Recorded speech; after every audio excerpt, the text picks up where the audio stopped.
한번 따라 하실까요? 내가 로마에서도 증언하여야 하리라. 모니터 조금만 올려주세요. 잘 안 들려서. 내가 로마에서도 증언하여야 하리라. 이런 제목으로 말씀 은혜를 나누기를 원합니다. 여러분, 바울 하면 무엇이 생각이 납니까? 사실 바울 하면 여러 가지 이미지가 떠오를 텐데요. 길리기아 다섯 사람, 지난주에 자신을 소개하지 않습니까? 길리기아 다섯 사람, 유대인 중에 유대인, 가말리엘 문화, 당시 최고의 학벌은 가말리엘 문화, 베냐민 지파 사람, 그리고 유대교의 그 어떤 사람보다도 하나님께 열심히 있었던 사람, 그 사람이 바로 바울입니다. 그러면서 다메섹도 생각나지 않습니까? 다메섹, 사도행전 9장에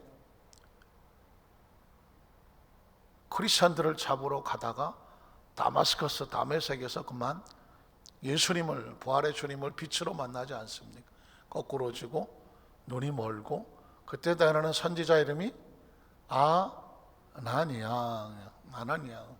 아나니아에게 주님께서 바울이 오거든 그를 안수하여 그의 눈에 비늘을 비껴라. 그때 아나니가 그런 말을 하지 않습니까? 주여, 이 사람 위험한 사람입니다. 주의를 맺는 주의 백성들을 핍박하는 사람입니다. 아주 평판도 안 좋고 안 좋은 사람인데 그 사람을 신경 쓰십니까? 그때 주께서 뭐라고 말씀하셨습니까? 이 사람은 이방인들과 임금들과 이스라엘 백성들을 위하여 복음을 전할 나의 그릇이다. 한번 따라 하실까요? 나의 그릇이다. 그러니까 바울 그러면 다 뭐 이것저것 생각이 안 나더라도 이방인과 임금들과 또 그곳에 있는 유대인들에게 나의 복음을 전할 하나님의 그릇이란 단어가 나오게 되죠. 사명을 다른 말로 그릇이라고 말할 수도 있다는 것입니다. 물론 우리는 이 말씀을 통해서 크리스천은 하나님이 쓰시고자 하는 그릇이구나 라고 눈치가 채워지겠죠. 크리스천이란 하나님께서 각자 모양대로 쓰시려고 준비해 놓은 그릇과 같은 것입니다. 그릇을 한번 생각해 볼까요? 그릇은 종류가 한 가지입니까? 아니면 다양합니까? 그릇은 종류가 아주 다양합니다. 이걸 모른다는 얘기는 설거지를 전혀 안 하신다는 얘기입니다. 설거지를 해보면 웬가 종류의 그릇들이 별별같이 다 생겼습니다. 뿐만 아니라 종류가 다르다는 것은 용도가 다르다는 것입니다. 아무리 작든지 크든지 간에 크다고 좋은 것도 아니고 작다고 무시할 것도 아닙니다. 그릇은 각자 종류가 다른 것만큼 용도도 다르다는 것입니다. 그래서 그릇은 그릇끼리 서로 비교할 수 있나요? 없나요? 비교할 수가 없는 것입니다. 어느 것이 중하고 어느 것 중하지 아니한 것은 누가 결정합니까? 물론 좀 비싼 게 좋아 보이긴 하겠지만 그것을 쓰는 것은 주인에게 달려있는 것입니다. 오늘 저녁에 라면을 끓이겠다고 하면 냄비가 쓰임 맞는 것이에요. 커피를 끓여 먹으려면 커피포트와 커피잔이 쓰임을 받는 것입니다. 커피 끓이는데 냄비에다가 커피 끓여 먹는다, 뭐 말릴 수는 없겠지만 뭐 용도가 다르다는 것입니다. 이처럼 그릇이라고 하는 것은 종류도 다르고 용도도 다르지만 그것이 귀하고 안 귀하고 쓰임받고 안 쓰임받고는 철저하게 주인이 어떤 상황에서 어떻게 쓰고자 하는 의도에 달려 있다는 것이죠. 그래서 주님께서 말씀한 것입니다. 지금은 네가 이 바울이라고 하는 용도가 어디 쓰이는지를 몰라서 저 평판도 안 좋고요, 썩 좋은 사람 아닙니다 라고 평가를 할지 모르지만 이 그릇은, 이 사람은 내가 필요할 때에 아주 험하고 힘들 맡기려고 준비해 놓은 나의 그릇이야, 이렇게 말씀하고 있다는 것입니다. 우리는 먼저 구약 성경 속에 요셉이라는 사람의 그릇을 한번 생각해 보십시오. 요셉은 꿈꾸는 자라고 말했는데 그릇이라는 관점에서 요셉을 생각해 보자는 것이죠. 자, 요셉은 그릇의 용도가 뭘까요? 나중에 어디다 쓰시려고 요셉을 준비하셨나요? 애굽의 국무총리, 결론부터 하는 것입니다. 요셉의 그릇의 용도는 애굽의 국무총리가 되어져서 이스라엘 백성이 야곱의 우선 70명이 내려오면 그곳에서 숫곳에서 한 400년 있으면서 300만을 만들기 위해서 미리 보낸 사람이 누구예요? 요셉이라는 것입니다. 자, 요셉은 하나님께서 애굽의 총리 그릇으로 만들어 놨어요. 자, 그러면 요셉의 출생서부터 보면 요셉이 태어나서 얼마 안 돼서 그의 어머니가 동생 베냐민을 낳다가 난산을 하고 죽었습니다. 졸지에 어머니를 잃어버렸습니다. 배다른 형제들 속에서 정말 죽을 고비를 수도 없이 었고, 아니 진짜 죽으라고 구덩이에 집어 던졌습니다. 형제들이 요셉을 죽일 수 있을까요? 없을까요? 죽일 수 없습니다. 왜 그럴까요? 용도가 애굽의 총리인데,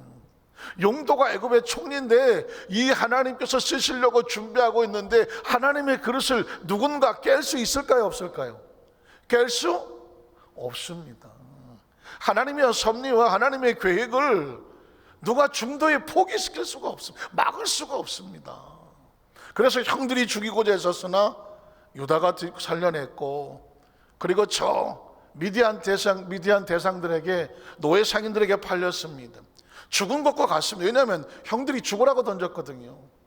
네 꿈이 어떻게 되나 보자고 우리 손에 피를 묻히지 말고 애굽에 팔아버리자. 가다가 지가 알아서 뭐 짐승에 물려 죽든, 뭐 노예 상인에게 끌려가다가 도망가다가 뭐 칼에 맞아 죽든 어차피 죽으라고 보내는 것입니다.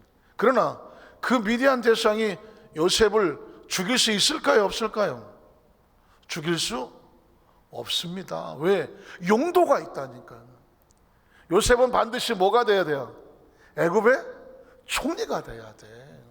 중간에 아무리 사람이 하나님의 계획을 부수려고 해도 부술 수가 없는 것이죠. 애굽에 끌려가서 아주 재수도 없게 경비대장에, 시위대장에 팔려갔습니다. 여긴 뭐 꼼짝도 못하는 곳이고, 여기서 뭐 맞아 죽던 굶어 죽던 뭐 도망을 치다가 뭐 잡혀 죽던, 사실 그곳엔 죽어도 아소리도 못하는 것입니다. 그러나 아무리 무서운 경비대의 집이라도 요셉을 죽일 수 있을까요? 없을까요? 죽일 수 없습니다. 왜냐하면 하나님이 저기다가 쓰겠다고 해놨는데, 이 용도가 있는데 용도를 막을 수가 없다는 거예요. 여러분 철저하게 지금 가만히 묵상을 해보십시오. 하나님이 정해놓으신 용도가 있어요. 이걸 사명이라고 말해요. 운명이라고 말하는 것입니다. 하나님은 그냥 세상 말로 하나님이 주신 팔자야. 이건 하나님이 정해놓았기 때문에 누구도 손댈 수 없는 거예요. 인생은 그래요. 생명은 그렇다고요. 우연히 태어나는 게 아닙니다. 하나님이 쓰시려고 그릇을 만들어 놓은 거예요. 아무리 중간에 힘들고 어려운 것이 있어도 하나님의 계획을 막을 수가 없다는 것이죠. 심지어 남의 집처리 10년을 하고 요셉의 최대 위기는 뭘까요? 보디발 장군의 아내가 모함을 해서, 그래서 왕의 감옥에 집어쳐넣게 된 것입니다. 이건 아시는 것처럼 한 번 들어가면 절대로 못 나오는 것입니다. 죽으라고 보낸 것입니다. 그러니까 다시 말해서 요셉을 만난 것은 뭐냐면 죽을 운명입니다. 형제들을 만난 것도 죽을 운명, 미디안 대상을 만난 것도 죽을 운명, 시위대장을 만난 것도 결국은 죽을 운명, 왕의 감옥에 들어가는 것도 역시 죽을 운명. 세상적으로 말하면 팔자가 드센 것입니다. 나는 팔자가 좀 세다. 얼굴이 이뻐서 그래. 예전에 뭐 미인 박명 뭐 손을 번쩍 드셨어요. 어쨌든 팔자가 세다. 여기 팔자 안 센 사람 누가 다 세지. 여기 가만히 계셔서 그렇지 지금 만만치 않은 인물들이 다 오셨습니다. 팔자가 다 세지. 왜? 그 동네에서 제일 이뻤고 잘생겼지 뭐. 제가 알기도 우리 장로회장님 뭐 동네 지나가면 뭐 이런 얘기하면 안 되겠구나.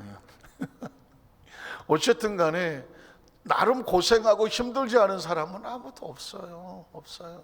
우리 자매만 팔자 센 게 아니라 여기 있는 사람들 다 만만하지 않아. 그러나 그 어떤 팔자 센 것도 하나님의 계획을 막을 수 있다 없다? 막을 수 없다. 없어요. 오늘 이걸 정확하게 알고 가셔야 돼요. 지금까지 어떻게 살아오셨는지, 뭐 아슬하게 살아왔는지, 진짜 정말 팔자가 기우하고 힘들어서 막 고통스러웠는지, 아니면 뭐 어떻게 살아왔는지, 나는 왜 이렇게 안 되는지, 하다가도 뭐 정말 이렇게 될듯말듯 했는지, 아니면 그냥 정말 내가 하던 꿈은 저기 있었는데 이것밖에 안 됐는지, 마음속에 있는 이 응어리들이 다 씻겨져 나가기를 주님의 이름으로 축복합니다. 왜냐하면 아직 하나님이 만들고자 하는 하나님의 용도와 그릇이 아직 안 됐을 뿐이에요. 요셉이 팔려갈 때 그 너무 팔자 안 세겠어 그거? 남의 집살이 10년 동안 하는 동안 아유 저건 무슨 우리나라식으로 말하면 전생에 무슨 죄를 저질러 갖고 저렇게 남의 집살이를 젊은 나이에 하고 앉았나. 아이고 다 손가락질 했을 거예요. 감옥에 끌려 들어갔을 때 아유 너 저놈 내 그럴 줄 알았어. 재수가 없어도 뭐 없는 놈은 뭐 뒤로 넘어져도 뭐 코가 깨지고 뭐 접시물에 뭐 빠져 죽네, 이게 다 하는 말이잖아요. 그러나 몰랐잖아요. 요셉이 그 고비를 넘고 애굽의 총리가 될 줄은 아무도 몰랐어. 이 팔자는 사람이 운명과 재수가 아니야. 이건 누가 만드는 겁니까? 하나님의 계획 속에 있는 거예요. 하나님이 만들어 놓으신 거라고요. 크리스찬의 팔자는 하나님의 계획입니다. 크리스찬의 운명은 하나님의 꿈이란 말이죠. 요셉은 애굽의 총리가 되기 위해서 하나님이 작정해 놓은 그릇이기 때문에 누구도 손댈 수가 없어요. 결국은 요셉이 나중에 애굽 총리가 되었을 때 뭐라고 말합니까? 형들을 만났을 때 이렇게 말하잖아요. 당신들보다 앞서 하나님이 당신들을 구하려고 보냈다고 말하지 않습니다. 자신의 용도를 알았습니다. 내가 이렇게 팔자가 뭐 기구해 보이고 당신들은 나를 죽이려고 하고 별 고생을 다 했지만 나는 하나님이 쓰시려고 보낸 그릇이고 결국은 당신들을 구원하기 위해서 나를 보내신 나의 주인이 있는데 그분이 하나님이라 하는 것입니다. 나중에 야곱이 죽고 나서 형들에게 그런 말 하지 않아요? 당신들은 나를 해하려 했지만 해할 수 없었던 이유가 뭘까요? 나는 하나님의 그릇이기 때문에 그를 선으로 바꾸셨다는 것입니다. 이거 하나만 가슴에 새기고 살아도요, 인생을, 아니 신앙생활 이 땅에 사는 동안에 누구도 우리의 꿈을 깨뜨릴 수 없고, 누구도 우리의 자존감을 무너뜨릴 수도 없고, 누구도 우리를 평가할 수 없으며, 누구도 우리를 손가락질할 수 없으며, 누구도 이랬다 저랬다 말할 수 없으며, 특별히 자기도 자기 자신을 향해서 내 인생은 왜 이럴까, 뭐 내 운명과 팔자는 왜 이럴까 필요가 없어. 왜 그런지 아십니까? 하나님이 쓰시려고 하는 그릇이 종착역이 있어. 그 용도가 있다는 것입니다. 한번 따라왔을까요? 나는 하나님께서 쓰시고자 하는 그릇에 용도가 있다. 용도가 있어요. 용도. 우리는 다 용도가 있는 거예요. 지금 당장 아직 그릇이 완성되지 않았다고 해서 절망할 이유도 없고 낙심할 이유도 없고 다른 그릇 따고 비교할 이유도 없어. 딴 집에 그릇은 이따 있으면하는데 왜 내 그릇은 요만하냐 걱정할 이유 하나도 없어. 큰 그릇은 짜장면 그릇이야. 조그만 그릇은 또 이게 또 옹기종기해서 좋은 거 들어가려고 들어갔지는 아무도 몰라. 그릇의 용도는 큰 게 좋습니까? 작은 게 좋습니까? 그 안에 뭐가 들어가냐가 중요한 거지. 크고 작은 게 중요하지 않아요. 그 안에 보물이 들어가면 보물단지가 되는 거고, 분리수거 쓰레기가 들어가면 쓰레기통이 되는 것이고, 우리를 통해서 하나님께서 무엇을 담아 쓰시느냐에 따라서 용도가 달라진다는 것입니다. 이쯤 해놓고 나면 바울 이야기를 안 할 수가 없잖아요. 바울은 하나님이 택하신 그릇인데 그의 생애를 보면 요셉은 또 저리 가라야. 요셉은 아주 누구 말 맡아 옆에 오지도 못해. 바울의 그림자도 못 잡아. 왜요? 바울은 허구한 날, 그냥 허구한 날 고난의 연속을 지나갔어. 그래서 그랬을까요? 그 속에서 하나님이 진액처럼 막 말씀이 쏟아져 나오고 기도 역사가 나타나고 기적의 역사가 나타나. 왜 그런지 아십니까? 날마다 죽음 같은 고비를 지나가니까 그 속에서 성경 13권이 튀어나왔어. 13권이. 여러분, 말씀은 그냥 나오지 않아요. 마치 오렌지가 가만 놔두면 보기는 좋으나 향기는 없어. 오렌지는 군합발로 짓밟든지 으깨 놓으면 그 속에서 막 오렌지물이 튀쳐나가면서 향기가 쏟아져 나와요. 신앙은 역경과 고난을 지나가는 것 같지만 그 속에서 있는 진짜 신앙의 고백이 나오고 은혜가 나오고 말씀이 나오고 기도가 나오고 심령이 나오고 절박함이 나오고 절절함이 나오는 것입니다. 오늘 바울이 당하는 모습을 한번 말씀으로 쭉 훑어보면서 하나님께서 이런 의도와 계획을 가지고 계셨구나 한번 찾아가 보면 오늘 말씀은 끝입니다. 사도행전 9장 13절로 16절을 보겠습니다. 아나니아가 대답하되 주여 이 사람에게 대하여 내가 여러 사람에게 듣사온즉 그가 예루살렘에서 주의 성도에게 적지 않은 애를 끼쳤다 하더니 여기서도 주의 이름을 부르는 모든 사람을 결박할 권한을 대제사장들에게서 받았나이다 하거늘 깨림칙하고 마음에 내키지 아니하고 별로 생각이 없다는 이야기죠. 그때 아까 말씀드렸지만 주께서 이르시되 가라. 이 사람은 내 이름을 이방인과 임금들과 이스라엘 자손들에게 전하기 위하여 택한 나의 그릇이다. 그 다음 절에 보면 그가 내 이름을 위하여 얼마나 많은 고난을 받아야 될 것을 내가 그에게 보이리라 하시니라. 그가 고난을 견뎌낼 수 있는 것을 미리 바울을 준비시킨 것과 같아요. 그 다음 절 보면 사울이 제자를 9장 28절로 31절로 가면 사울이 제자들과 함께 있어 이제 변화된 거죠. 변화돼서 예루살렘에 출입을 하며 주 예수 이름으로 담대히 완전 이제 그릇이 돼서 쓰임을 받는 거죠. 담대히 말하고 헬라파 유대인들과 함께 말하며 변론하니 그 사람들이 고난이 시작됐습니다. 죽이려고. 어제까지는 그렇게 엊그저께까지는 그렇게 예수 믿는 사람을 죽이려고 다녔던 바울이 어디서 어떻게 뒤집어졌는지 모르겠지만 이제는 예수가 메시아라고 외치기를 시작하니까 한때 같이 있었던 사람들이 가만두지를 않는 것입니다. 그 사람들이 죽이려고 힘쓰거늘 형제들이 알고 가이사야로 데리고 내려가서 닷소로 보내니라. 그리하여 온 유대와 갈릴리와 사마리아 교회가 평안하여 든든히 서가더라. 이제 바울이 귀한 사역을 하며 주의 형제들과 함께 복음을 전하는데 놀랍게 하나님이 쓰시니까 든든히 서가는 역사가 나타나더라는 것입니다. 자, 사도행전 13장 1절로 3절에 보면 계속 하나님께서는 이 바울을 쓰십니다. 안디옥 교회 선제들과 교사들이 있으니 곧 바나바와 니게르라는 시몬과 구레네 사람 루기오와 분봉왕 헤로드 동생 마나엔과 및 사울이 나오죠. 주를 섬겨 금식할 때에 성령이 이르시되 내가 불러 시키는 일을 위하여 바나바와 사울을 따로 세우라.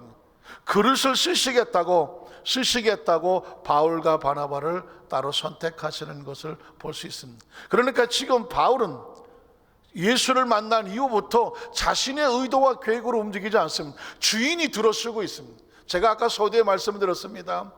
크리스찬의 최고의 축복은 뭐냐? 하나님이 필요하셔서 들어쓰시는 것입니다. 하나님 필요하셔서 들어쓰시는 거예요. 여러분 그런 기도하십시오. 하나님 저를 써주시옵소서. 그릇은 써야 돼요. 써야 됩니다. 어떤 사명자는 그런 고백을 했죠. 나는 삽으로 비유를 하면 딱 달아서 아주 몽축하게 된 그런 삽으로 남고 싶다는 것입니다. 혹시 삽 아십니까? 어느 집에 삽을 가보면 너무 삽을 많이 써서 끝이 그냥 이렇게 오그라들어서 다 달았어. 이거 뭐 삽질도 안 될 것 같아. 낡고 그냥 쓸모없이 아주 삐쩍 달았어. 어느 집 삽을 가면 끝날이 살아갖고 색에 그냥 그대로 있어. 보기엔 어떤 게 좋아요? 안 쓴 삽이 보기에 좋지. 그러나 안 썼다는 건 뭐예요? 쓸모가 없었다는 것이, 기회가 없었다는 것이죠. 보기는 좋아. 그러나 삽으로서 존재 가치는 없어.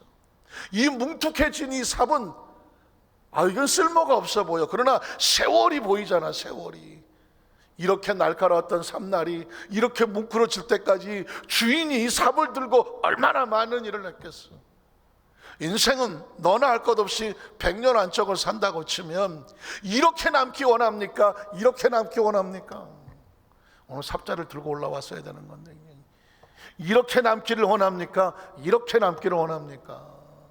이렇게 남기를 원하시죠. 주께서 나를 써줘야 그게 생명입니다. 생명. 주님의 기억 속에 아무 기억도 없고, 아무 흔적도 없고, 아무 추억도 없고, 아무런 연관도 없고, 그냥 삽자루로 태어나서 이렇게 살다 이렇게 끝났어. 아무도 손대지 않았어. 아무도 그에 관심이 없어서 아무도 쓰지를 않았어. 보기는 좋아. 그러나 이건 삽이 아니야. 이거는 이젠 다 닳아서 장렬하게 마지막 장례식을 치러야 될 것 같아, 이 삽자루는. 그러나 세월 속에서 주인이 이 삽을 통하여 얼마나 많은 일을 했겠습니까? 지금 바울은 이렇게 살지를 않아요. 계속해서 주인이 사용하시는 것입니다. 계속 읽어보겠습니다. 따로 세우라 하시니 이에 금식하며 기도하고 두 사람에게 안수하여 보내더라. 13절로 14절을 보면 바울과 및 동행하는 사람들이 바보 지역 이름입니다. 배를 타고 밤빌리아라는 있는 버가에 이르니 요한은 그들에서 떠나 예루살렘으로 돌아가고 마가요는 떠나가고 그들은 버가에서 더 나아가 비시디아 안디옥이라고 하는 곳, 최초의 그 크리스찬이라는 이름이 불려졌던 곳이 바로 안디옥 교회인데요. 여러분 다니다 보면 안디옥 교회 하지 않습니까? 바울이 선교하면서 선교할 때 많은 도움을 주었던 교회가 안디옥 교회예요. 그래서 선교하는 교회 이름 치고 안디옥 교회라고 안 붙인 교회가 별로 없죠. 우리는 선교합니다라는 교회 이름은 거의 안디옥이라는 이름이 많이 붙어 있습니다. 저 전주에 가도 안디옥 교회가 유명한 교회가 있습니다. 왜 그럴까요? 바울이 선교하는 교회 중에 하나가 안디옥 교회는 안식일의 회당에 들어가 앉더라는 것입니다. 자, 그러면 제가 이제 바울이 사역하는 읽다가 보면 어디서 많이 들어본 지역들이 나오기 시작합니다. 자, 14장 1절에 보면 이에 이고니온에서 두 사도가 함께 유대인의 회당에 들어가 말하니 유대와 할라의 허다한 무리가 믿더라. 자, 이고니온 곳으로 또 갔죠. 아까 안디옥에서 이고니온으로 가죠. 16장 6절로 10절에 보면 성령이 아시아에서 말씀을 전하지 못하게 하시고, 아주 유명한 구절입니다. 바울은 계속해서 이 소아시아에서 복음을 전하려고 준비를 하고 있었습니다. 그런데 이 사역이 바울의 마음대로 되는 게 아닙니다. 누가 주관을 합니까? 성령님이죠. 성령님께서 아시아에서 말씀을 전하지 못하게 하십니다. 그래서 그들이 부르기아와 갈라디 땅으로 다녀가. 그럼 어디로 가야 될까? 그 다음 저니까 무시아라는 곳에 앞에 와서 이러니 이제는 비두니아 쪽으로 갈까? 라고 지금 선교지 방향을 정하고 있었습니다. 그때 예수의 영은 성령이죠. 아니다. 그러니까 이렇게 가는 것도 맞고 저렇게 가는 것도 맞습니다. 이 이야기는 뭐냐면 그릇은 지 마음대로 쓰는 게 아니에요. 그릇은 누가 씁니까? 주인이 쓰는 거거든요. 그래서 우리는 함부로 내가 살면 안 돼. 주께서 나를 써주시옵소서 해야 돼요. 써주셔야 돼. 우린 그릇이라고 말했습니다. 그릇이 지 마음대로 돌아다니면 이건 용도가 어긋나는 것이에요. 이 그릇은 주인이 필요한 대로 써야 돼. 지금 바울은 이렇게도 가보고 저렇게도 가보는데 아니라고 말하는 것입니다. 예수의 영이 허락하지 아니하시는지라. 그래서 어떻게 합니까? 무시아를 지나서 드로아라는 곳을, 아마 들어본 드로아라는 거 내려갔는데 여기에 무슨 일이 벌어지냐면 내려갔더니 밤의 환상입니다. 드로아는 어떤 곳이냐면 바울이 밤에 환상을 본 곳입니다. 환상에 뭐가 보이겠습니까? 마게도니아, 저 유럽에 사람 하나가 서서 그에게 향하여 이르되 마게다니로 건너와서 우리를 도와주소서. 바울의 선교 사역을 환상 가운데 보게 되는 것이죠. 그래서 이제 바울이 배를 타고 어디로 가냐면 저 유럽으로 갔는 최초의 교회가 빌립보 교회가 세워지게 되는 거죠. 아주 유명한, 바울이 복음을 들고 유럽으로 건너갔을 때 그때 유럽의 모든 문명은 바울의 배 안에 있었다는 거예요. 유럽은 사실 기독교 문명입니다. 성경을 가지고 예수의 복음이 전해지면서 야만인처럼 살던 그 유럽에 복음이 들어가서 새로운 사상, 새로운 교육, 새로운 신앙이 유럽에 싹이 트게 되는 것이죠. 그래서 지금 바울이 그 비전을 받는 거죠. 그 다음 절을 보면 그래서 바울이 그 환상을 보았을 때 우리가 곧 마게도냐로 떠나기를 힘을 썼다. 4절 17절 1절에 오면 아는 저 지역 이름이 나오죠. 자, 그들이 암비볼리와 아볼리안으로 다녀가 데살로니가, 들어봤나요? 안 들어봤나요? 난 처음 듣는다. 설마 신약 성경에 바울이 성경을 썼던 데살로니가 전서 후서가 나오죠. 여기서 이제 바울이 선교지에다가 복음을 전하고 그 서신들이 말씀으로 기록되는 건데, 데살로니가가 사도행전 17장에 나옵니다. 데살로니가 이르니 거기 유대인의 회당이 있더라. 10절로 15절에 보면 지금은 계속 바울이 움직였던 지역을 찾아가는 겁니다. 이렇게 많은 지역을 1차, 2차, 3차에 걸쳐서 계속 복음을 전했다는 것, 가는 도중에 수없이 많은 고난과 어려움이 있었다는 것, 그래도 그는 멈추지 아니하고 계속 그 일을 감당해야 됐다는 것. 왜 그럴까요? 하나님이 쓰시는 그러시니까. 아니, 저는 뭐 커피잔은 아침에 한번 나왔다가 하루 종일 쉬고 있는데 나는 하루 세 끼를 꼬박 써야 된다. 누가 불평하는 것 같아요? 밥그릇하고 국그릇은 하루에 3번은 꼬박 들락날락 해야 되니까. 그러나 기억하십시오. 왜 커피잔은 하루에 한 잔인데 밥그릇은 하루에 3번씩 들락날락 합니까? 주식이라서 그래. 주식이야. 커피는 한두 잔 먹어도 되지만 밥은 안 먹으면 안 되니까. 마찬가지입니다.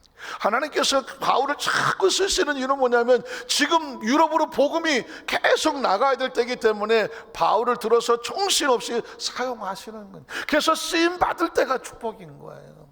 세월이 지나면은요, 못할 때가 와. 한번 따라 하실까요? 하나님 앞에 쓰임 받을 때가 축복입니다. 쓰임 받을 때가 축복이에요. 때가 되면 나 좀 써주세요 했는데도 안 돼. 그만 쉬어라. 이제 다 그만 쉬어라 할 때가 와요. 그 전에 쓰는 거야. 그 전에 진짜 조금만 뒤돌아보면 그때 정말 한 살에도 더 먹었을 때, 그냥 한 번이나 한 살에도 머리가 팽팽 돌아갈 때, 몸이 빠릿빠릿할 때, 내가 좀 더 능력이 있을 때, 내가 뭔가 할 수 있을 때, 그때 할 걸 아마 그렇게 아마 가슴 칠 날이 먼 훗날에 있을 거예요. 지금은 무조건 하나님이 써주셔야 돼. 여러분, 그 가정에 힘들고 어려운 일이 생길 때 종과 자녀는 대하는 게 다릅니다. 종은 예를 들어서 가게 문을 닫아서 어려워서, 그러면 종은 뭐예요? 아이고 한 달 쉬겠네. 일거리도 없고 좋다. 이건 종이요. 자녀는 같이 걱정. 아버지가, 부모가 걱정하는 것 같이 걱정을 합니다. 진짜 크리스천은 이 코로나19로 인해서 이 힘들고 어려운 고비를 지나갈 때, 야 교회 안 나가니까 좋다. 우리 교회는 절대 그런 사람 없습니다. 그렇지만 혹시라도 굳이 교회 가야 되고 내가 이거 봐도 이것도 예배인데 혹시 이런 어떤 이 비상시국이지만 이게 자꾸 습관화되고 체질화돼서 나중에라도 난 자유롭게 그냥 이렇게 내 마음대로 신앙생활 할 거야 한다면, 이건 무서운 결과를 가져오게 됩니다. 자녀는 부모가 걱정하면 같이 걱정하고, 부모가 울면 같이 울고, 부모가 고민하면 같이 고민하고, 이걸 어떻게 하면 자식된 우리 입장에서 아버지 어머니의 힘을 나눠드릴까, 이때 더 정말 내가 땀 흘려서 일해야 되지 않을까 라며 같이 힘을 모으려고 하는 것은 자녀예요. 주인은 낯을 피하여서 요리 가서 쉬고 조리 가서 쉬고, 만약에 그렇게 한다면 이건 종이란 말입니다. 하나님은 우리에게 종을 원하지 않습니다. 자녀를 원하는 것입니다. 자녀를 원하는 것입니다. 바울이 지금 열일 났다고 수도 없이 죽을 고비를 넘어가면서 가서 환영도 안 해주는 곳에 가서 복음을 들고 유럽을 헤집고 다닙니까? 하나님 아버지의 심령을 가진 하나님의 자녀이기 때문에 그렇죠. 아버지 일을 대신해서 하기 때문에. 하나님 아버지의 가슴을, 심령을 가지고, 아버지의 눈이 있는 곳에 내 눈이 있고, 아버지의 마음이 있는 곳에 내 마음이 있고, 아버지가 바라보는 것을 같이 바라보고, 아버지가 간절히 원하는 영혼을 주께로 인도하겠다는 게 바로 선교사의 마음이고 전도자의 마음이 아니겠습니까? 바울이 이제 밤에 형제들이 곧 바울과 실라를 베레아라는 곳이 나오지 않습니까?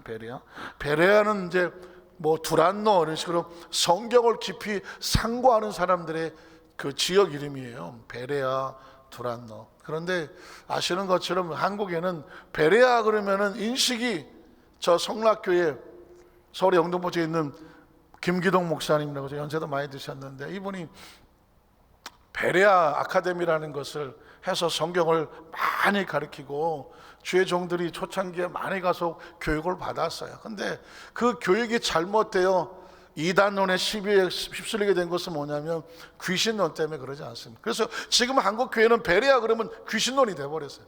제가 이야기를 드린 이유는 뭐냐면 성경 속에 좋은 이름이 많은데 이걸 갖다가 잘못 쓰므로 인하여 이미지를 아주 무너뜨렸다는 것입니다. 여러분, 신천지도 마찬가지입니다. 새하늘과 새 땅은 아주 좋은 뜻이죠. 하나님의 나라의 천국을 말하는 것입니다. 그런데 신천지가 집단화돼 버리고 말하고 무슨 교주가 있고 보혜사가 있다고, 뭐 사람이 보혜사고 뭐 안 죽고 뭐 이따위 소리를 하니까 신천지 그러니까 아주 그냥 이상한 집단으로 전락해 버리지 않습니까?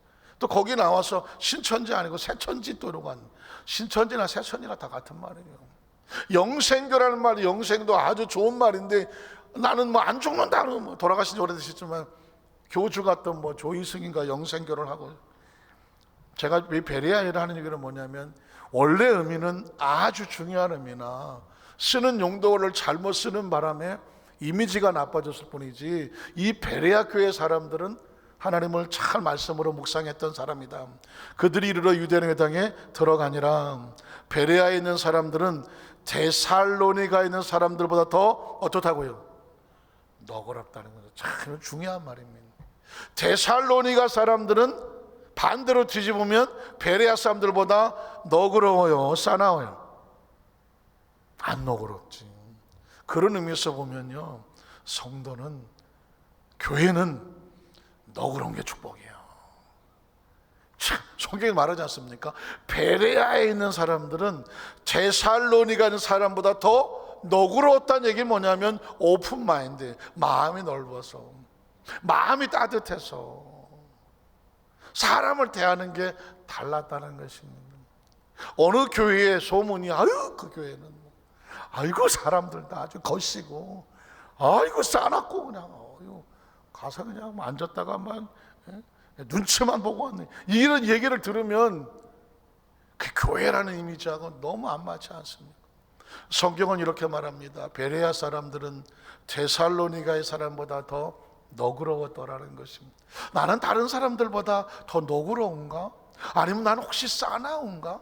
다른 사람들이 힘들면 내가 감싸주는 편인가? 아니면 꼭 지적질을 해갖고 그 사람을 상처를 입히는 사람인가? 이거는 뭐 교회뿐만 아니라 어디 운동하러서도 그렇고 어디 모임에 가서도 그렇고 꼭 한 사람은 그냥 이런 사람이 있어요. 가시가 있더만. 그래서 새로 누가 올 때마다 마음이 불안해서 견딜 수가 없어. 새로운 사람도 그냥 계속 좋아되니까, 어떤 새로운 사람이 나를 붙잡고 어느 운동 모임에 갔더니 어휴 난 막 스트레스가 심해서 올까 말까 생각 중이라고요. 아유 그거 달래는 것도 힘들었어. 만약에 교회라고 생각한다면 얘기가 달라져. 이건 사람이 아니라 영혼에 대한 이야기. 내가 만약 한 영혼을 실족시킨다고 생각해 보십시오. 스포츠 클럽에 회원 하나 들락날락 하는 게 아니라니까. 영혼 하나를 실족시켰다고 하면 차라리 연조맷돌을 메고 그냥 물속에 뛰어들어가서 나오지 말아라. 그게 성경이 있는 말입니다. 굉장히 중요한 얘기를 하고 있습니다. 어느 교회가 될 것인가, 어떤 교회가 될 것인가, 어떤 크리스찬이 될 것인가, 어떤 사명자가 될 것인가 하는 것은 베레아 사람들은 데살로니가 사람들보다 더 너그러웠다라고. 그리고 그 다음 절에 뭐 어떤 말이 나올까요? 간절한 마음으로 말씀을 받고, 마음이 열려서 말씀이 선포되는 대로 말씀을 받고, 이것이 그러한 걸 날마다 성경을 상고했다. 그래서 베레아라는 것은 뭐냐? 성경을 상고하는 사람, 성경을 사모하는 사람, 말씀을 들을 때마다 내 것으로 받아들이는 사람, 그게 베레아 사람입니다. 근데 우리 한국에서 혹시 베레아에서 교육받았다 그러면 일단은 좀 검증을 해야 합니다. 왜냐하면 귀신론이라는 게 딴 거 아니거든요. 우리 보통 보수교단에서는 귀신론이 뭐냐면 마귀가 타락할 때 함께 하나님의 그 처벌 또는 저주, 이 사탄과 함께 타락한 3분의 1의 천사를, 타락한 천사를 귀신이라고 얘기하거든요. 그래서 귀신의 숫자는 정해져 있으며 새로 생기지도 않아요. 그런데 이 베레아 아카데미에서는 귀신을 뭘 가르치냐면 죽은 사람이 그 영혼이 귀신 된다라고 가르친단 말이에요.